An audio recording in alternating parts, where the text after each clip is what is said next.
আসসালামু আলাইকুম সবাইকে। তোমরা সবাই কেমন আছো? আশা করি তোমরা অনেক ভালো আছো আর আলহামদুলিল্লাহ আমিও অনেক ভালো আছি।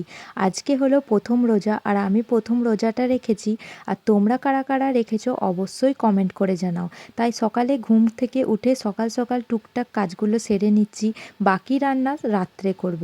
যেহেতু এখন কাজ নেই, চুপচাপ বসে আছি, তাই ভাবলাম একটু রান্নাবান্নার কাজটা এগিয়ে নিই। তো আমার রান্নাবান্নার কাজ মোটামুটি এগিয়ে রাখা আছে। তো রাত্রে বাকি রান্নাটা করব। আমার রান্নাবান্না মোটামুটি হয়ে এসছে। তো তারপরে আমি গোসল করে মেয়েকে খাইয়ে ঘুম পাড়িয়ে এখন আমি নামাজের পার্টিতে নামাজ পড়ছি। তো একটু আধটু দোয়াগুলো ভুলে গেছিলাম, ওই জন্য সঙ্গে নামাজ শিক্ষা বইটা নিয়েও বসেছি। তো চলো, আমার এখন আসরের নামাজ কমপ্লিট হয়ে গেছে। এবার আমি ফলগুলো কিছু কেটে নেব।